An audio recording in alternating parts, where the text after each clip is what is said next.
about the risk factors of otitis media, the first thing is bottle feeding. So bottle feeding ന്റെ പ്രത്യേകത children they sleep with a bottle. അപ്പോൾ വായിക്കകത്ത് ആ ഒരു feed pool ചെയ്ത് കിടക്കാനുള്ള സാധ്യത വളരെ കൂടുതലാണ്.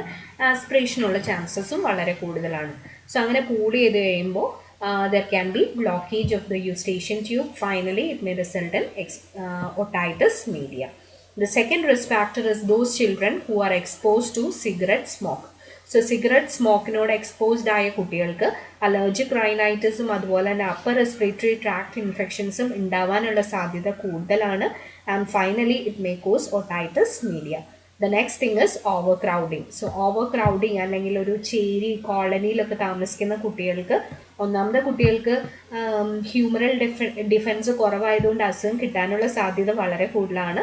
ഓവർ ക്രൗഡിങ് ഉള്ളപ്പോൾ അവിടെ സാനിറ്റേഷൻ്റെ പ്രോബ്ലംസ് കാരണവും പേഴ്സണൽ ഹൈജീൻ്റെ പ്രോബ്ലംസ് കാരണവും അസുഖങ്ങൾ ഉണ്ടാവാനുള്ള സാധ്യത എഗെയിൻ വളരെ കൂടുതലായിരിക്കും. The next thing is those children with frequent upper respiratory tract infections. So ചില അസുഖങ്ങളുടെ ഭാഗമായിട്ട് കുട്ടികൾക്ക് frequent upper respiratory tract infections ഉണ്ടാവാം. ലൈക്ക് കൺജനിറ്റൽ ഹാർട്ട് ഡിസീസ് ഉള്ള കുട്ടികളാണെങ്കിൽ, അല്ലെങ്കിൽ ഏതെങ്കിലും കൈൻഡ് ഓഫ് സിസ്റ്റിക് ഫൈബ്രോസിസ് പോലെയുള്ള അസുഖങ്ങളുള്ള കുട്ടികൾക്കാണെങ്കിൽ അപ്പർ റെസ്പിറേറ്ററി ട്രാക്ട് ഇൻഫെക്ഷൻസ് വളരെ ഫ്രീക്വൻ്റ് ആയിരിക്കും. ഇങ്ങനത്തെ കുട്ടികൾക്ക് ഒട്ടൈറ്റിസ് മീഡിയയും ഉണ്ടാവാനുള്ള സാധ്യത വളരെ കൂടുതലാണ്. The next thing is cleft lip and cleft palate. രണ്ട് കണ്ടീഷനിലും നമുക്കറിയാം ഒരു ഫിഷർ ഉണ്ടാവും in the lip or in the palate. ഈ കുട്ടികൾക്ക് ആസ്പിറേഷനുള്ള ചാൻസ് വളരെ കൂടുതലാണ്. ആസ്പിറേഷൻ്റെ ഭാഗമായിട്ട് അവർക്ക് നെയ്സോഫാരഞ്ചൈറ്റിസും അതുപോലെ തന്നെ ഒട്ടൈറ്റിസ് മീഡിയയും ഫ്രീക്വൻ്റ് ആയിട്ട് ഉണ്ടാവും. The next thing is Down syndrome. Down syndrome ഉള്ള കുട്ടികളിൽ there is anatomical differences in the normal structural pattern or of the ear, and it can further lead to frequent otitis media.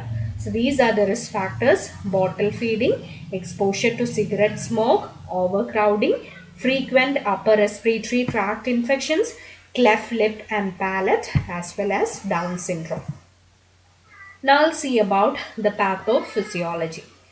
So pathophysiology we'll see two conditions when the eustachian tube cannot function properly. So the eustachian tube do not function properly in two situations, which is mechanical obstruction and functional obstruction. So mechanical obstruction of the eustachian tube happen in cases of infection, allergy, enlarged adenoids or nasopharyngeal tumors. So ഈ കാര്യങ്ങളൊക്കെയാണ് mechanical obstruction of the Eustachian tube ഉണ്ടാക്കുന്നത്. And functional obstruction of the Eustachian tube happens when there is underdeveloped cartilage support, inadequate opening mechanism of the eustachian tube, or unrepaired cleft palate. So eustachian tube proper ആയിട്ട് രണ്ട് സിറ്റുവേഷനിൽ function ചെയ്യില്ല, which is mechanical obstruction and functional obstruction. Mechanical obstruction ഉണ്ടാവുന്നത് due to infection, allergy, adenoiditis or nasopharyngeal tumors.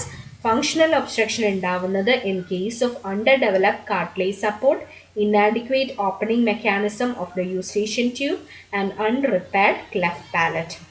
ഇനി Eustachian ട്യൂബിന് ഏതെങ്കിലും തരത്തിൽ obstruction ഉണ്ടായിട്ടുണ്ടെങ്കിൽ it may block the drainage from the middle ear. So നമ്മളുടെ മിഡിൽ ഇയറിൽ നോർമലായിട്ട് ഉണ്ടാവുന്ന ഡ്രെയിനേജ് വെളിയിലേക്ക് കളയാൻ സഹായിക്കുന്നത് യൂസ്റ്റേഷ്യൻ ട്യൂബാണ്. And any kind of obstruction of the Eustachian tube that may block the normal drainage from the middle ear. അപ്പോൾ എന്തുണ്ടാവും? all the secretions that will get collected within the middle ear, and it can lead to serous otitis media. So whenever there is obstruction of the eustachian tube, it blocks the drainage from the middle ear. There will be retention of secretions within the middle ear, finally leading to otitis media, serous otitis media. ഇനി നമ്മുടെ air inner ഇയറിൽ ഉണ്ടാവും, middle ഇയറിൽ ഉണ്ടാവുന്ന air that usually escapes through the eustachian tube, and when the eustachian tube is blocked, this air is absorbed by the blood, which can result in a negative pressure within the middle ear. So middle ഇയറിൽ ഉണ്ടാവുന്ന air usually Eustachian ട്യൂബിൽ കൂടെയാണ് വെളിയിലേക്ക് escape ആവുന്നത്. Eustachian tube blocked ആയി കഴിയുമ്പോൾ ഈ air blood absorb ചെയ്യും and it may result in A negative pressure within the middle year.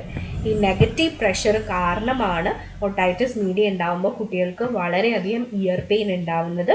ഇത് ഗിവ് ദ റീസണിൽ ഫ്രീക്വൻ്റ് ആയിട്ട് ചോദിക്കുന്നതാണ്. സോ ഗിവ് ദ റീസണിൽ why is there acute pain in otitis media എന്ന് ചോദിച്ചിട്ടുണ്ടെങ്കിൽ നിങ്ങൾ പാത്തോഫിസിയോളജി ആണ് എഴുതേണ്ടത്. And the pain is usually due to the negative pressure within the middle ear. ഇനിയിപ്പോൾ ഏതെങ്കിലും കാരണവശാൽ if the tube opens due to the negative pressure, the organisms from the nasopharynx that will be sucked into the middle ear, and these organisms multiply and invade tissues causing purulent otitis media. So ഇതാണ് നമ്മുടെ otitis മീഡിയയുടെ pathophysiology. ഒന്നുകൂടെ പറയാം. 2 കാരണങ്ങൾ കാരണമാണ് Eustachian tube പ്രോപ്പറായിട്ട് function ചെയ്യാത്തത്, which is mechanical obstruction and functional obstruction. ഏതെങ്കിലും തരത്തിൽ യൂസ്റ്റേഷ്യൻ ട്യൂബ് ഒബ്സ്ട്രക്റ്റഡ് ആവുകയാണെങ്കിൽ മിഡിൽ ഇയറിലെ ഡ്രെയിനേജ് വെളിയിലേക്ക് പോകാൻ പറ്റില്ല. And there will be retention of this secretions within the middle ear. ഈ സെക്രീഷൻസ് മിഡിൽ ഇയറിൽ കളക്റ്റഡ് ആയി കഴിയുമ്പോൾ there will be serous otitis media. അതുമാത്രമല്ല നമ്മളുടെ ഇയറിൽ ഉണ്ടാവുന്ന air that is normally escaped outside through the Eustachian tube. അപ്പോൾ eustachian tube blocked ആയതുകൊണ്ട് ഈ എയറിന് വെളിയിലേക്ക് പോകാൻ പറ്റില്ല. It is absorb by the blood within the capillaries, and this may result in a negative pressure within the middle ear. ഈ negative pressure കാരണം കുട്ടിക്ക് ഭയങ്കര അക്യൂട്ട് പെയിൻ ആയിരിക്കും ഒട്ടൈറ്റിസ് മീഡിയയിൽ ഉണ്ടാവുന്നത്. പിന്നെ ഏതെങ്കിലും കാരണവശാൽ യൂസ്റ്റേഷ്യൻ ട്യൂബ് ഓപ്പൺ ആവുകയാണെങ്കിൽ നെഗറ്റീവ് പ്രഷർ ഉള്ളിലുള്ളത് കാരണം it may suck all the organisms from the nasopharynx into the middle ear. ഈ ഓർഗാനിസം മിഡിൽ ഇയറിൽ മൾട്ടിപ്ലൈ ചെയ്ത് it may result in a serous purulent otitis media.